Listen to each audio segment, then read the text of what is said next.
Ladies and gentlemen, boys and girls, children of all ages, Jon and Lee proudly present the greatest wrestling show ever! Right, guys, welcome to episode 3 of the podcast. Today we are doing Rey Mysterio versus Eddie Guerrero in a ladder match from SummerSlam 2005. You looking forward to this one, Lee? You've not seen it, have you? I can't wait. Apparently it's half as good as the Halloween Havoc from WCW. Approximately, maybe like 75% as good, maybe. Now, what are your thoughts? This match is for custody of a child. What do you reckon about that? That's fair? Pretty standard. Standard? Yeah. Is that how you determine parentage of your four? Well, why put these things through the courts? Why waste taxpayers' money? It does save money, doesn't it? Yeah. And it probably makes money, if anything. People come and watch the match. Absolutely. George pays on pay-per-view and what have you. So, guys, we'll get into the match and we'll discuss it whilst we're watching it.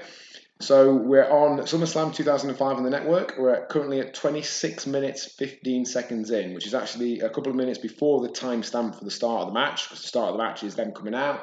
We're going to watch the recap video, because it's going to give a little bit of the backstory as to why two grown men are going to try and climb a ladder to gain custody of a child. Oh, there's a ladder involved. Yeah, it's a ladder match. Oh, fantastic. Yeah. What's that? So there was a genuine suggestion that they do a Dominic on a pole match. It's not even a joke. It's not even a joke. Bruce Pritchard, who does his own podcast, which is nearly as good as this one. Brother Love. Yeah. He does his podcast. I think he possibly copied our idea. He's said on there that he wanted it to be a Dominic on a pole match. That's the one thing that would have made it even better. So anyway, we're at 26 minutes, 15 seconds. We're going to press play. It's going to be a bit of a recap, and hopefully Lee will get a bit of an understanding as to how this situation arose. So off we go. Play.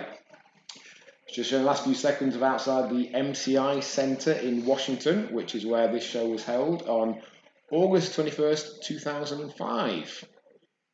18,176 people in attendance. Currently got Taz and Michael Cole discussing the end of the previous match, which I think was Matt Hardy versus Edge. It's quite a small attendance, I think, for a main event. I suppose it's dictated by the size of the venue, isn't it? Obviously, I don't know, generally they vary between 20 and 30 for most of the... I suppose I'm thinking WrestleManias. To get much over that, you have to have a stadium, don't you? So we've got the image there of got Eddie and Ray and Dominic, young Dominic there, who's only about 8 years old. Blinged up. He's what, sorry? He's blinged up. Blinged up. Dominic, he is. Looks a bit like Eminem with his slim shady haircut there. So it's recapping the match history. So talking about the Great American Bash. Now I've got in front of me here that these two wrestled several times in 2005. They wrestled at WrestleMania 21. Then they teamed together to face Eminem and win the tag titles. And SmackDown in April faced them again the week after. They then wrestled each other at Judgment Day. And then again on SmackDown. They then teamed again to face Eminem, which I believe is when they lost the tag titles back to them. Eminem, if you don't know, was Mercury, Nitro and Melina. Okay. So Joey Mercury you probably won't have heard of. Johnny Nitro is John Morrison. Right, so not Eminem, the rapper, as previously mentioned. No, true, that's a good point. That would be a nice link. Eminem obsessed here, aren't I? Well, there is a connection there that young Dominic looks a bit like a young Eminem, and they were facing Eminem. And Melina was, definitely at that time, I don't think there are anymore, John Morrison's other half partner, who apparently Dave Bautista was, should we say, servicing backstage. Okay. Along with numerous others, I would imagine, knowing Batista.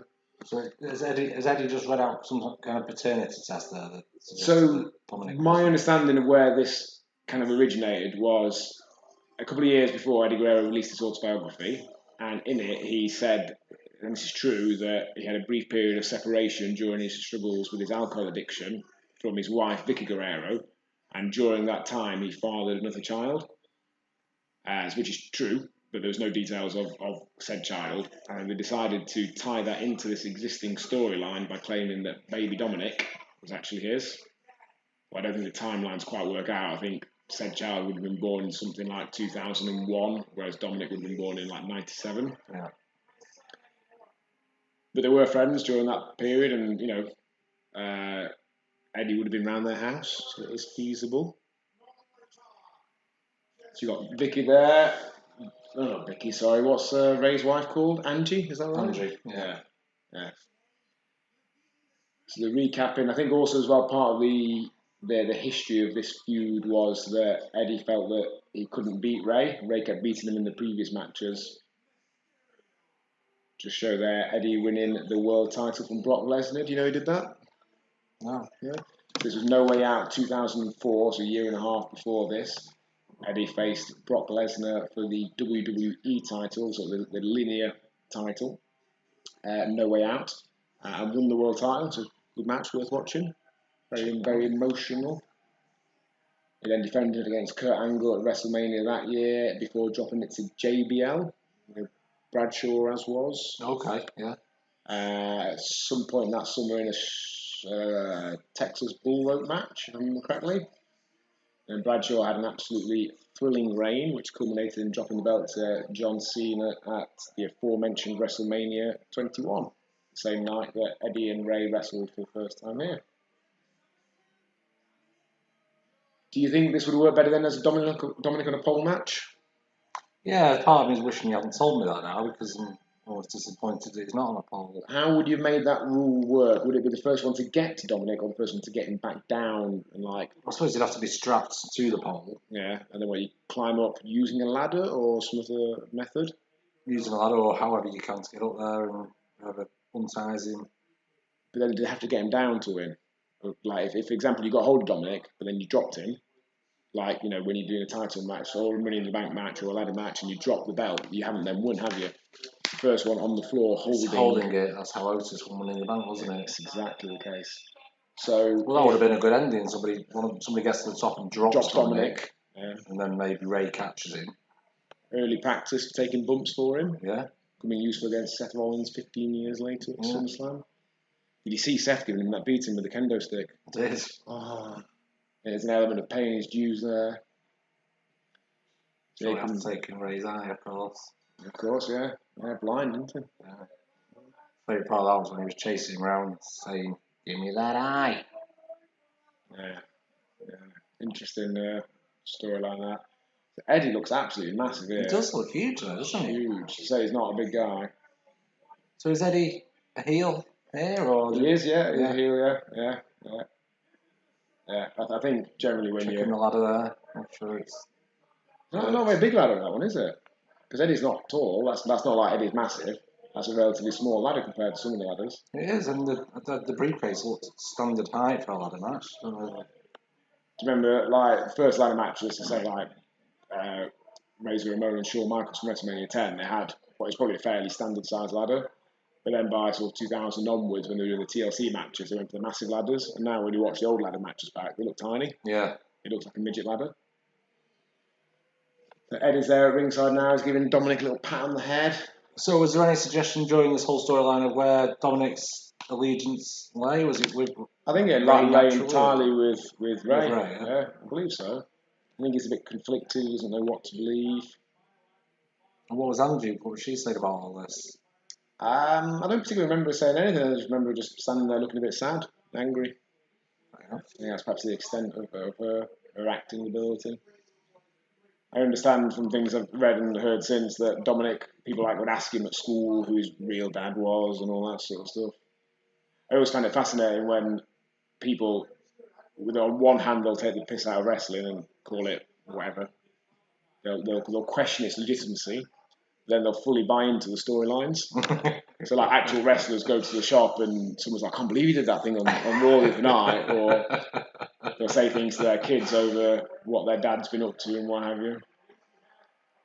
Shows, obviously, that they're allowing them to suspend their disbelief. Oh, wow. So, Ray just shot out of the stage there. That used to be for many years, I think probably until his knees went. But we'll see. I wonder why his knees went. That was Ray's entrance. He'd shoot up from under the stage. And Booyaka 619. That's interesting. He's going down a disabled ramp there. That's quite a steep disabled ramp, though, isn't it? I wouldn't fancy going down that in a wheelchair. Is Ray going to check the ladder? This is when, well, he still does, but Ray, particularly back in this period, I think would wear lots of funky different outfits. So, different coloured outfit. specific Which to the apparently he used to particular. cover the costs of himself. Yeah, wrestlers do. Generally buy their own gear. Oh, okay. Yeah, I think that's a fairly normal thing. They're independent contractors, you see. They're not employed by I the assume at company. this level it was covered. Pay for your own flights and everything. You get paid a set amount. You get a downside per year. You think even now, yeah?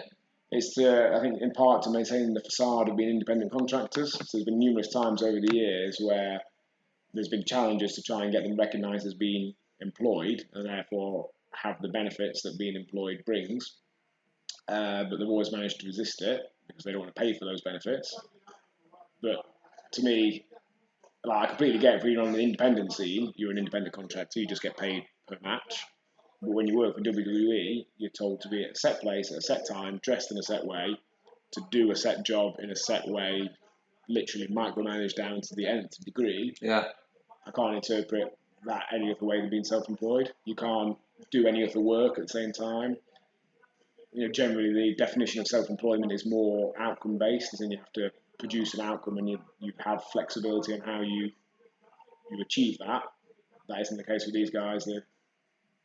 Everything that they do is what they're told to do. Yeah. But they don't get, sick pay, pension, etc. So SummerSlam 2005 was headlined by the first and only match between Shawn Michaels and Hulk Hogan. I don't know if you've ever seen any of that. Oh, do you know what? I've not seen that match. In it, Michaels famously oversold for Hogan.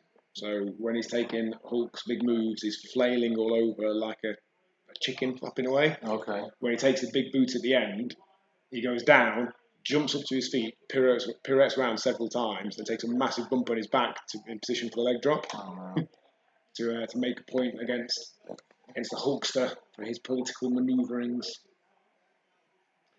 So the match is... Oh, I see. So he purposely oversold as a somewhat protest. Yeah, my understanding of it, which I don't know how correct it is that originally they wanted to do a series of 3. So someone, probably Hogan, would take the first match, Shawn would take the second, and then have a decider.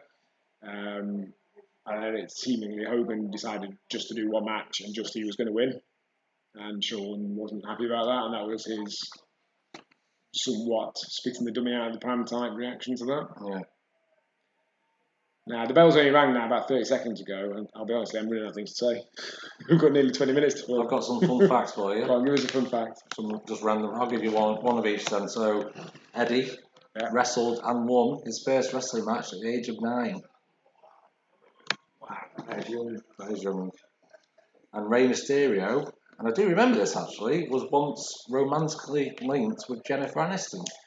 No, I remember hearing that. Is it actually true? What I suggested it's not true.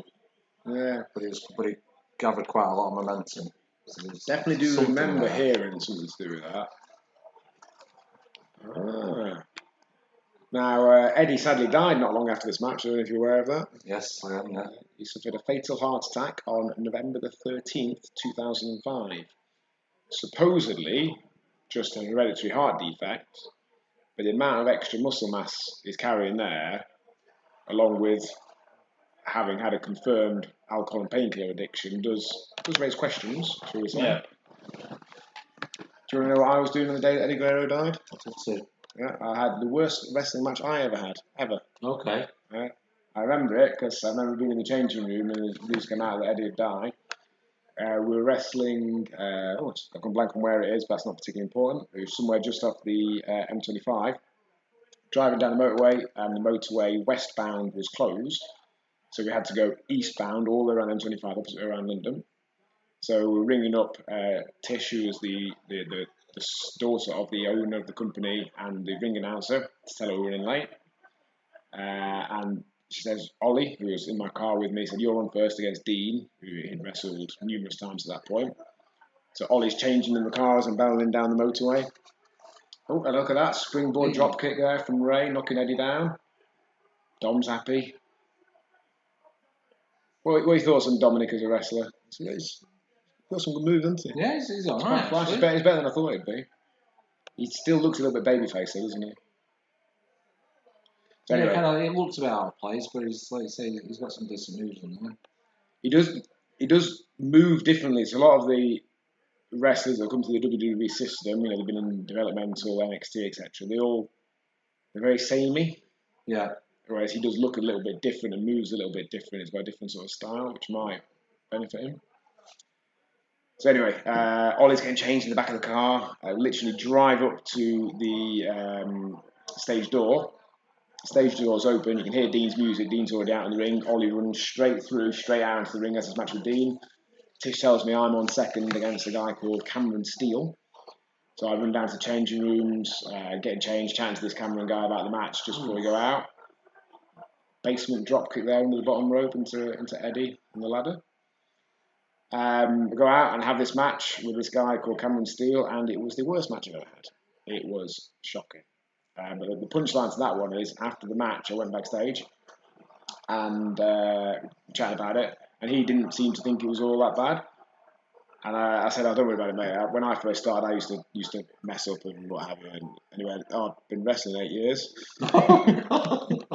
At that point, I'd been wrestling about. Oh, so it was mainly on Cameron's. Oh yeah, it's entirely his. Yeah, it was awful. I remember Tish at ringside just shaking her head, like, "Oh man, what's going on?" all through the match. But I thought if I'd been wrestling approximately 4 times longer, and I'd really messed the match up, I'd probably keep quiet on that bit.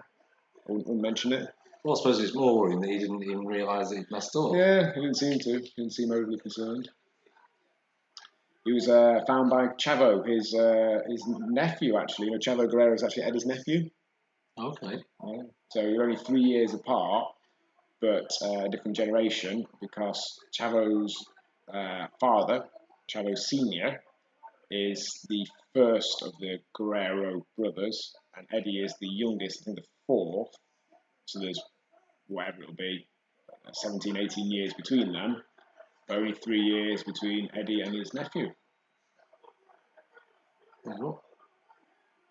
At the point where Eddie died. So anyway, the point of that story was that night that wrestled Cameron Steele and had the worst match I've ever had. Oh, sunset flip, powerbomb. Oh, dropped him. Missed him. Eddie went for sunset flip, powerbomb there off the ladder onto Eddie, but sort of slipped off him and then onto Ray, obviously. And Ray then kind of fell off and landed on Eddie. So the point of that original story was that same night I had the worst match I ever had. Was the day that Eddie Guerrero died. I remember being in the changing room and news getting back. He'd been found dead, brushing his teeth apparently, by nephew Chavo. So Eddie's setting the ladder back up there. Ray come back up to his feet. I think at this point the ladders were still completely metal. And if you notice, the modern ladder is clearly made out of wood. Or at least you can hear it as well, can't you? The ones that end up getting broken are anyway, because you see when they break, they're not breaking like solid metal does. They're breaking like wood with a bit of metal covering or plastic covering or whatever it is does. Come on, Lee, give us your next fun fact. Okay, do you know that Eddie Guerrero once got into a legit wrestling match with Kurt Angle backstage? Don't think I did know that. No, you got any details on that? Yeah, so Eddie was dealing with a lot of injuries at the time, and he felt that Kurt was being too rough with him in the ring. So he gave him a verbal dressing down backstage, things got heated, and then before you know it, Eddie was going for Kurt's legs, trying to take him down. And needless to say, things didn't go too well for Eddie. Yeah, trying to engage in a wrestling match or a fight with Kurt Angle is probably not the best idea, is it? No. Bona fide Olympic wrestling champion. You know, an interesting story about Kurt Angle's dad. He, I don't know the exact specifics, I'm probably going to misquote it, but he broke his neck. I think he fell down a chimney or something like that, and crawled something like 3 miles to hospital. That shows the mindset of the Angle family. That was obviously. Was he double up as Santa Claus? Or? Possibly. I don't want to say that for definite because I'm not sure, and I may have misunderstood the chimney bit. But it's definitely a broken neck, and definitely him crawling a reasonable distance to hospital. Wow. It wasn't just like next door. So Eddie was born on October the 9th, 1967. So that meant he had his first match in something like 1976. Wow. I presume he's not competing regularly from age 9, though. He's having a match and then Yeah. Nothing for a while. So, yeah.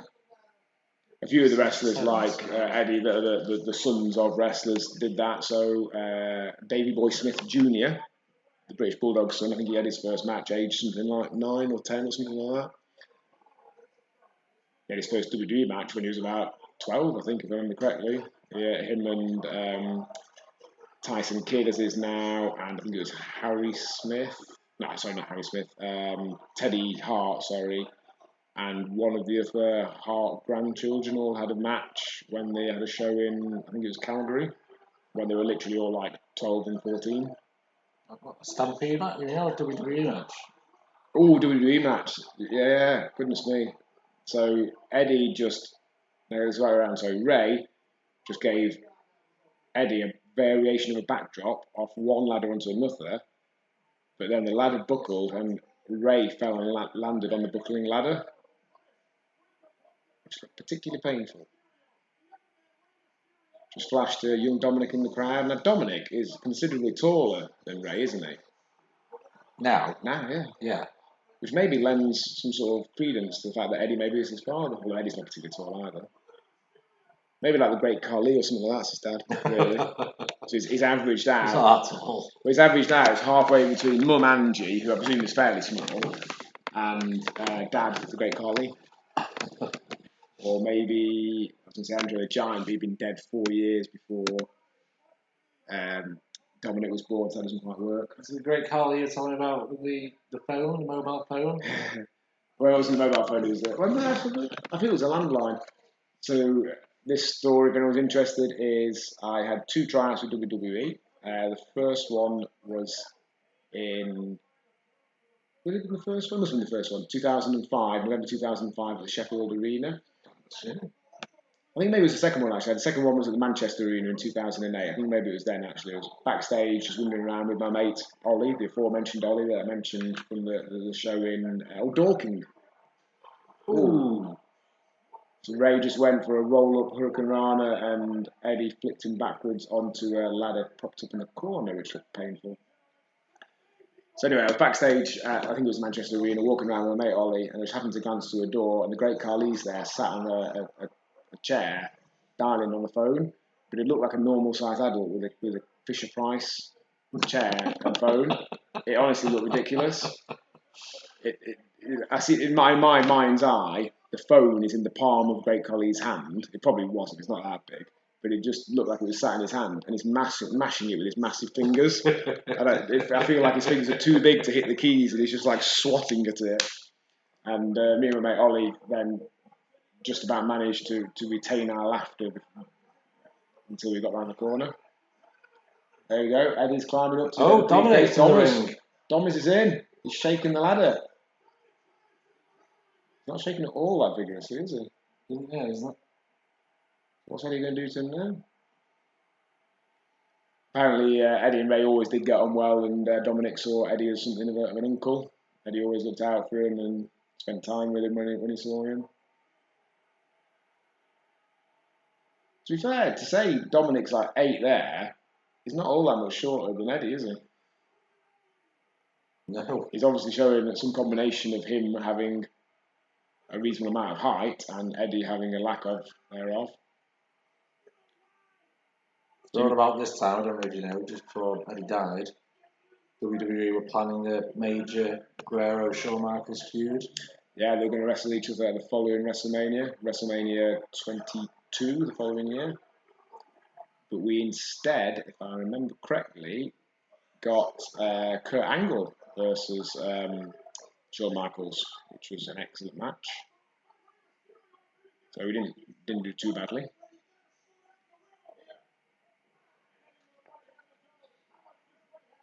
So I don't know if you know, but Eddie first came to prominence wrestling in Mexico, and then wrestled for a number of months in ECW in around 1995.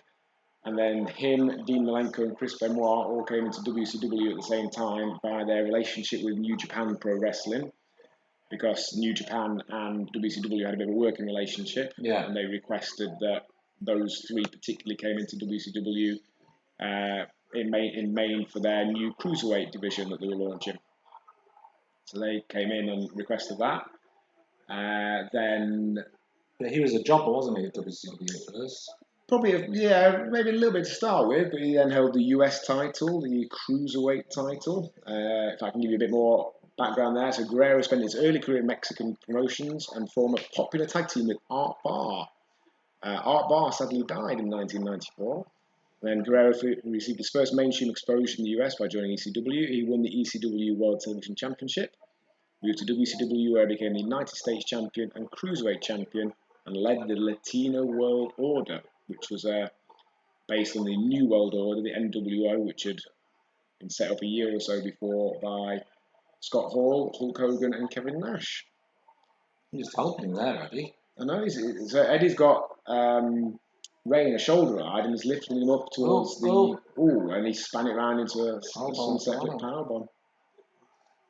That reminded me of the finish of the TLC 2 match, which I think is the one that we're going to watch actually. This is a spoiler for you, I'm afraid. Involves Rhino coming out and shoulder riding, I think it was Christian, up the ladder to get the tag titles. So it worked for him, but then didn't work there. The exact opposite. So anyway, where are we now? So when they left WCW, Eddie was part of a group called the Radicals with Chris Benoit, Dean Malenko, I think it was, and Perry Saturn. And they left en masse. Oh, hello. That was it. I thought that was it then for a second. Oh. Eddie's kicking the ladder out from underneath. Now Ray is hanging from the carabiner. He's going to drop into another powerbomb. There's a lot of powerbombs in this match, isn't there? That's actually, if you ever play WWE 2K whatever games, that's a standard reversal if you're in a ladder match and you pull the ladder away, they're left hanging and you can pull them down into a powerbomb. Yeah, makes sense. Probably originated from this particular match.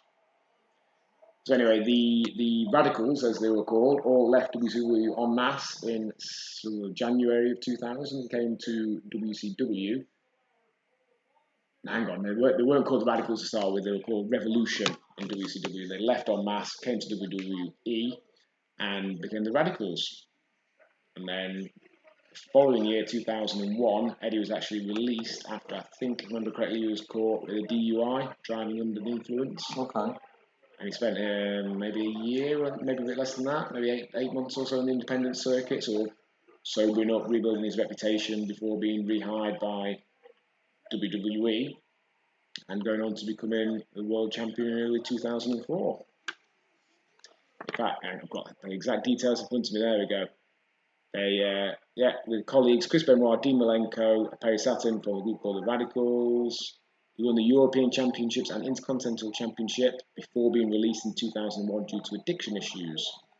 After being rehired in 2002, he formed Los Guerreros with his nephew Chavo, winning the WWE Tag Team Championship and established himself on a SmackDown brand.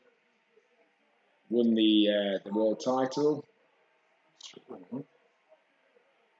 Yeah, so at the moment, Eddie's struggling to get the title. Ray is pinned down under the ladder.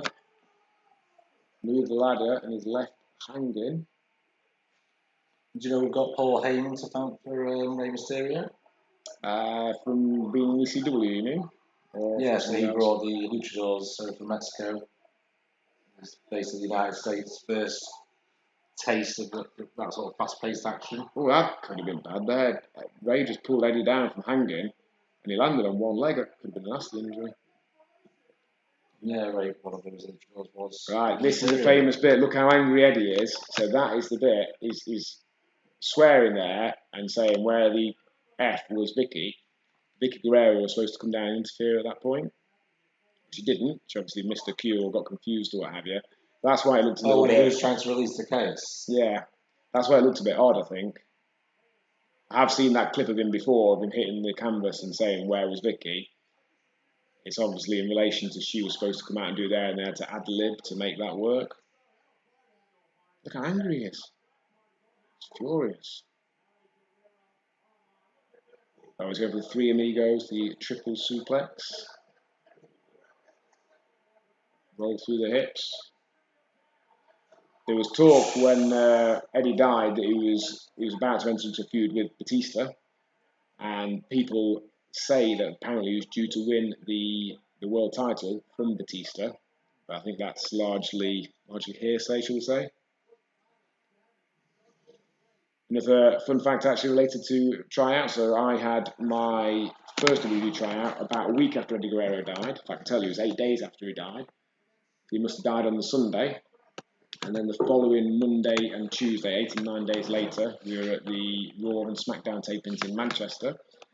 And there was a candlelit vigil backstage for Eddie, and people were praying and stuff like that. That's when I met John Cena. I said, he was stood next to me, and in wrestling you're supposed to introduce yourself and shake hands. So I said, "Hi, my name's John." And he said, "Mine too." And I was like, I did not know that, yeah. Here we go, here's Vicky, late. Oh, typical. That's why I never involved Alex in any of my wrestling matches, because I knew she'd be late. she'd be due to come and interfere, and it'd all go horribly wrong. It was out of that. I only had about 5 or 6 matches after I met her, maybe 10, perhaps something like that. Eddie's favourite quote, "Viva la raza." Do you know what that means? Live the something. Long live the race. Oh, is that what it is? Long live the race. I did not know that. I've heard him say it. Do you know what Rey Mysterio is Spanish for? Because he's won Spain. That's like what's ET short for? Well played. Anyways, Yeah, go on. King Mystery. Okay, right, that makes sense, yeah. I love the way that they sort of claim that Mysterio is a family name. It's like Dominic Mysterio.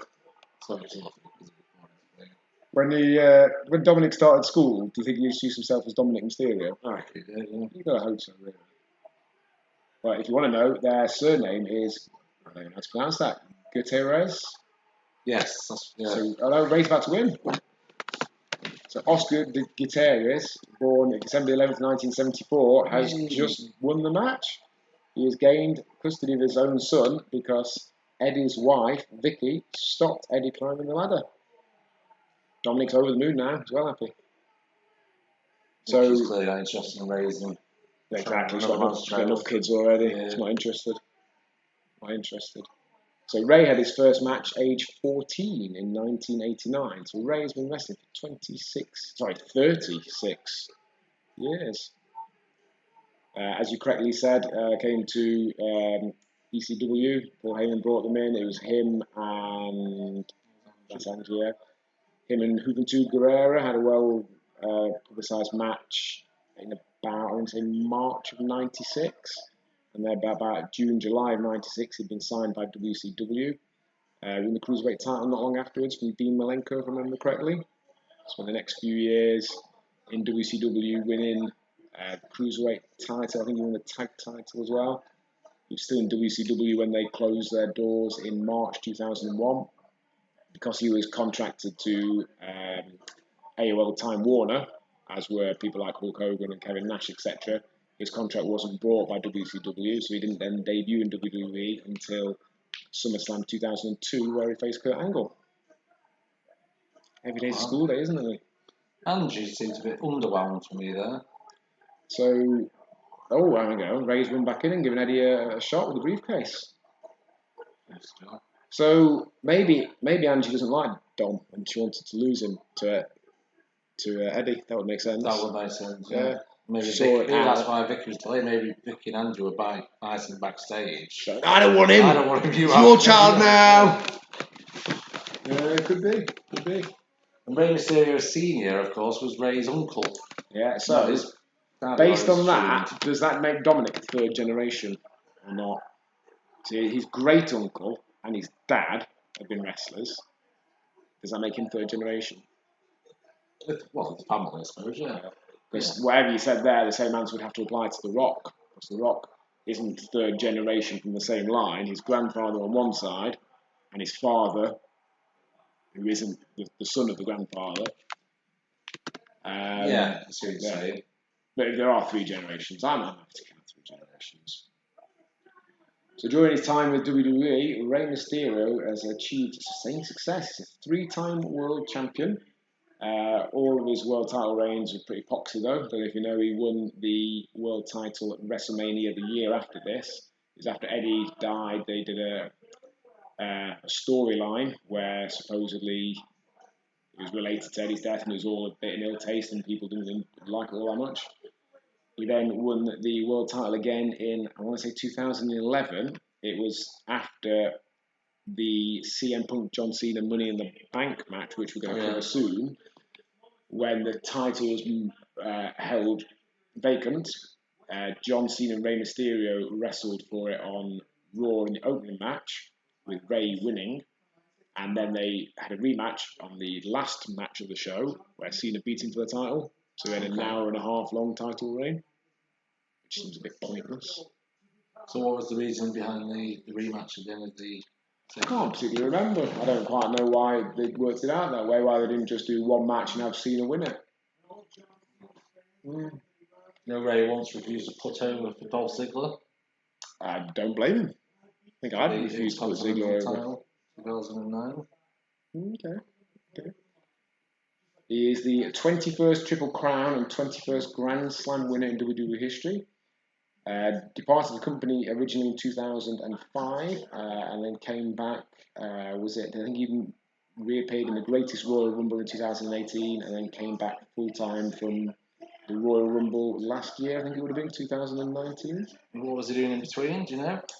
He was in Lucha Underground. Okay.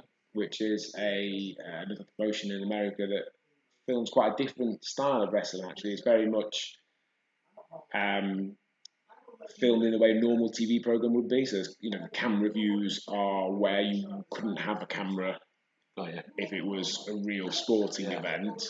And there's dream sequences and random things that happen like that. The sort of stuff that might happen in a film or TV program. Yeah. I've seen clips of it. Didn't massively do much for me, but different. I'll give them that.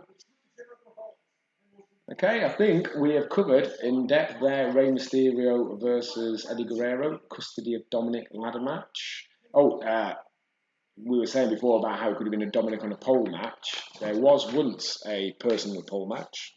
Have you heard of Buff Bagwell? No. So Buff Bagwell was a wrestler in WCW from, I probably want to say 1992 through until they closed. Originally as Marcus Alexander Bagwell, teamed with Too Cold Scorpio, the World Tag Team Champions. And he became Buff Bagwell, teamed with Scott Steiner. But then his actual mum, Judy Bagwell, would get involved in his storylines and what have you. And there was an infamous Judy Bagwell on a pole match. Now that sounds like I'm making it up, doesn't it? I'm not. I'm genuinely not. You had to use a forklift to get her down off a pole, and that was how you won the match. That was in the dying days of WCW. Probably not even that. You say it was a Judy Bagwell on a pole match. So that's kind of a standard.